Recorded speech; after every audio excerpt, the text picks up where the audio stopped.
समक्ष गीता ज्ञान के सार को प्रस्तुत करने जा रहे हैं। इस ज्ञान को आपके सामने रखने का हमारा मूल उद्देश्य क्या है?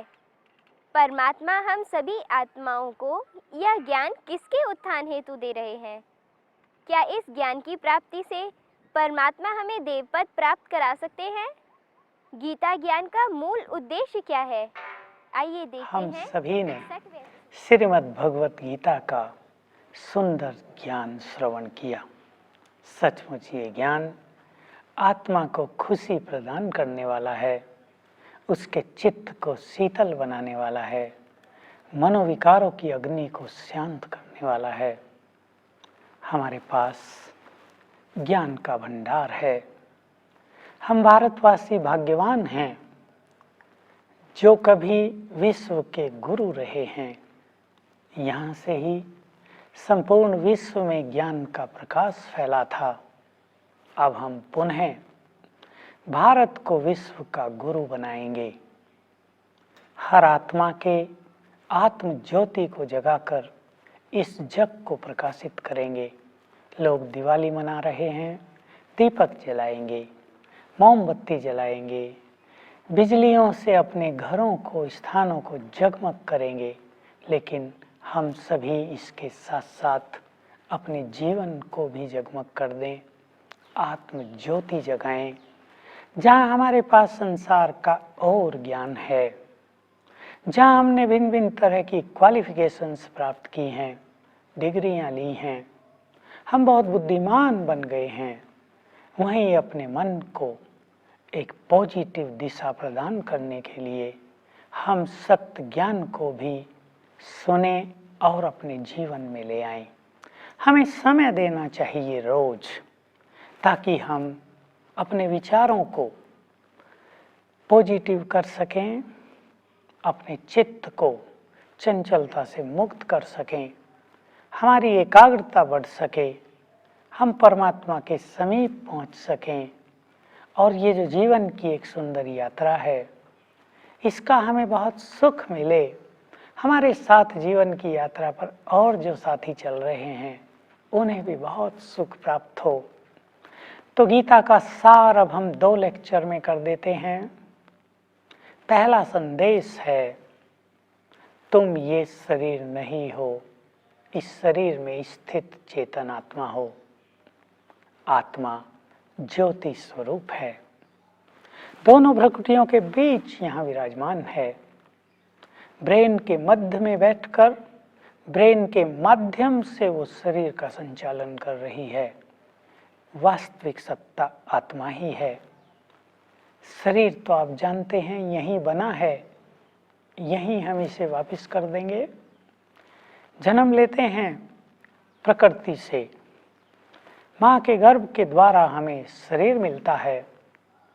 जीवन की यात्रा हम पूरी करते हैं, शरीर को अग्नि में विसर्जित कर दिया जाता है, वापस दे दिया जाता है प्रकृति को। असली सत्ता तो हम हैं, चेतन आत्मा।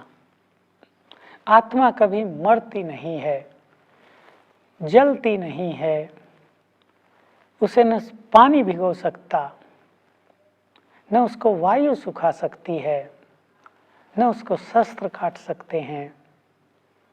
हम अपने को आत्मा समझकर आत्मिक स्वरूप में स्थित हो जाएं। जैसा कि वर्तमान समय में इस संसार को बहुत बड़ी आवश्यकता है आध्यात्म शक्ति की, क्योंकि भौतिक शक्तियां, अधर्म की शक्तियां अपना सिर उठा चुकी हैं। भौतिक सुख मनुष्य को माया में त्रस्त कर रहा है। बुद्धिमान मनुष्य, समझदार प्राणी ये भूल चुका है कि ये माया है, ये सुख अल्पकालीन है, ये सुख तुम्हारी आंतरिक शक्ति को, शांति को, आनंद को, प्रेम को नष्ट करते जा रहे हैं। हम फिर से संसार में स्पिरिचुअल रिवॉल्यूशन लाने के लिए, आध्यात्मिकता की लहर फैलाने के लिए अपने आत्मिक स्वरूप को पहचान कर उसमें स्थित हो जाएं। ये आत्मिक स्वरूप की स्थिति ही हमें कर्मेंद्रियां जीत बनाती हैं। अनेक धर्मों में अनेक संत मुनि और साधक कर्मेंद्रिय जीत बनने को अपना लक्ष्य बनाकर चलते हैं। कई लोग तो कर्मेंद्रियों को जीतने के लिए शरीर को कष्ट भी बहुत देते हैं। भगवान ने गीता में कह दिया, ये कोई यथार्थ मार्ग नहीं है। हठपूर्वक शरीर को कष्ट देने से कर्मेंद्रियां शांत नहीं होंगी, वो कमजोर हो सकती हैं, वो शिथिल पड़ सकती हैं, वो निर्जीव हो सकती हैं, लेकिन पवित्र नहीं हो सकती। पवित्रता की शक्ति तो आत्मिक स्वरूप में स्थित होने से ही आती है। तो हम अपनी कर्मेंद्रियों का दमन नहीं करेंगे। मुख है हमारे पास, हम कहें हमें तो बोलना नहीं है, मौन ही रहना है पूरा जीवन।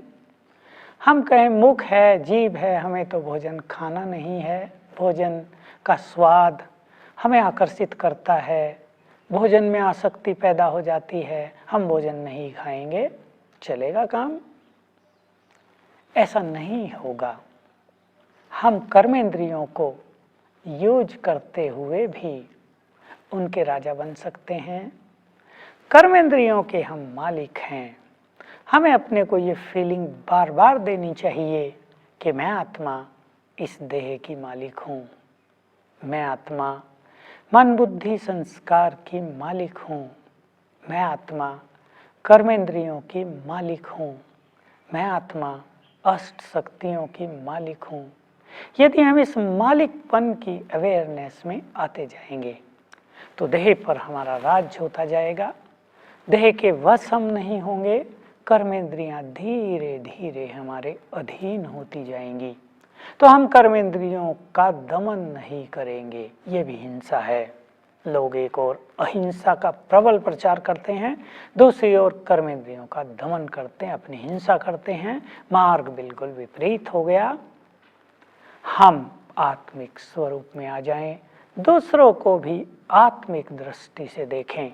भगवान का बहुत सुंदर संदेश, बड़ा यूजफुल मीनिंगफुल मैसेज है ये परमात्मा का। सभी आत्माएं हैं।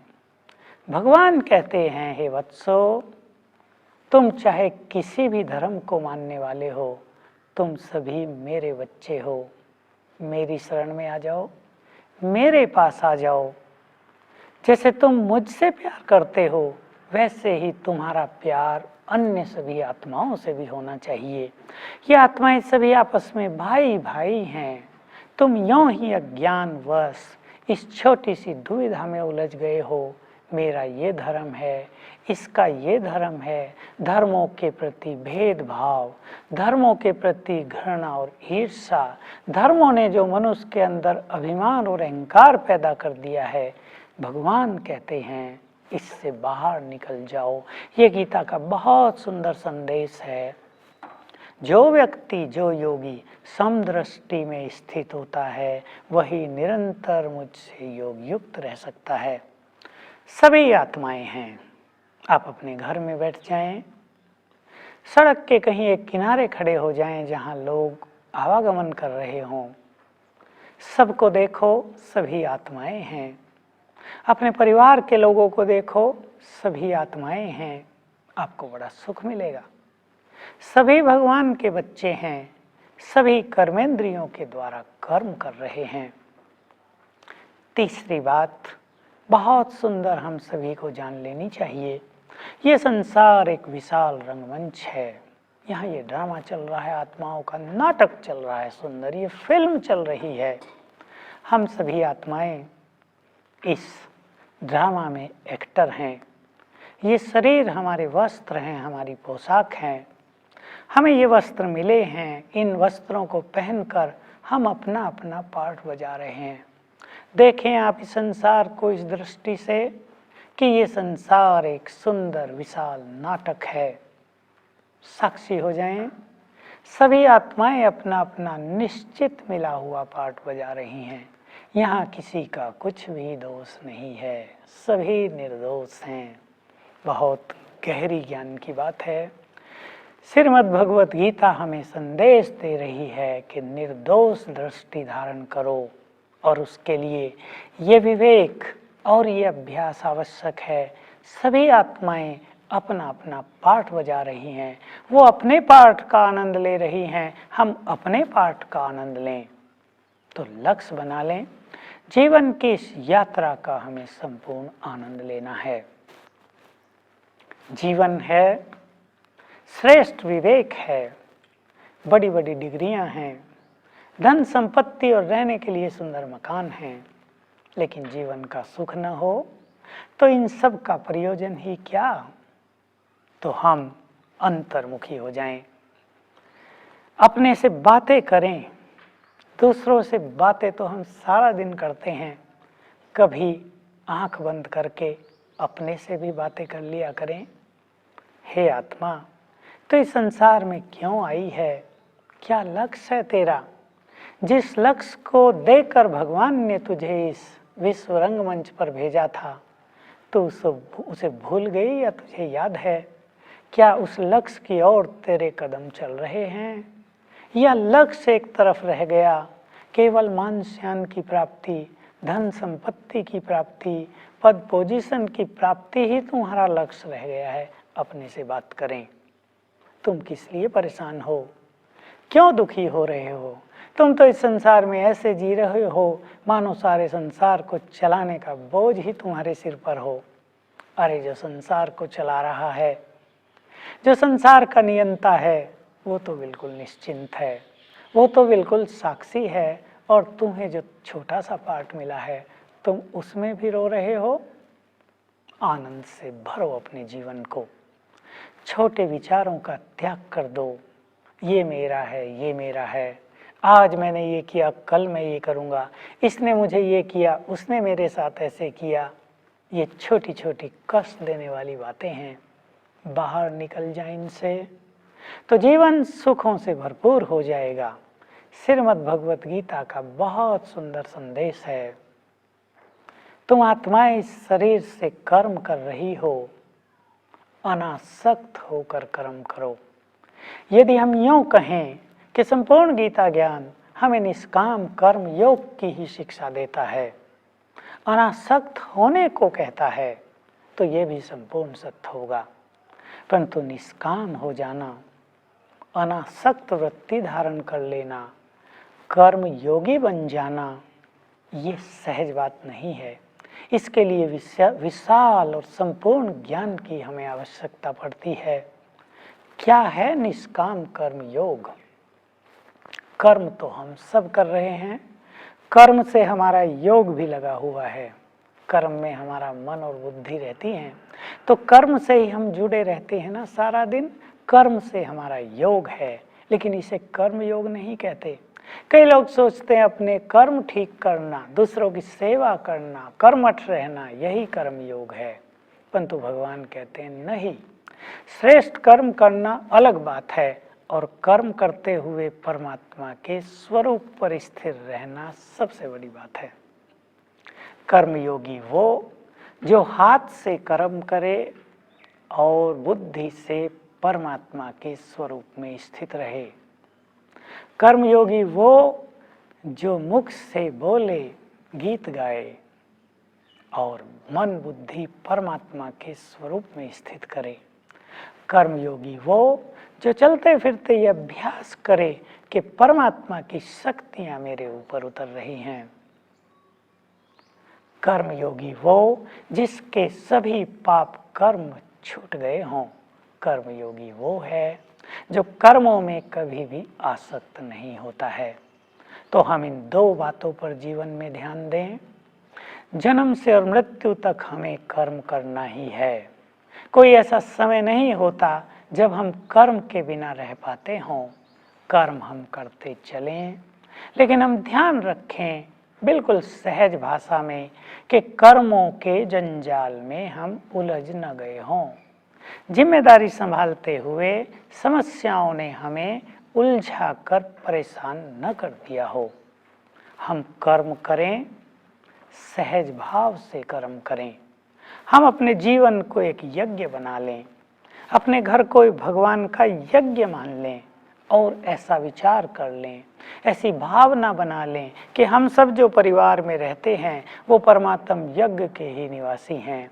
जो कुछ हम कर्म करते हैं वो परमात्मा के यज्ञ के प्रति ही कर रहे हैं। तो कर्मों से मैंपन छूटता जाएगा, क्योंकि ये मैंपन मनुष्य को कर्मों में आसक्त करता है।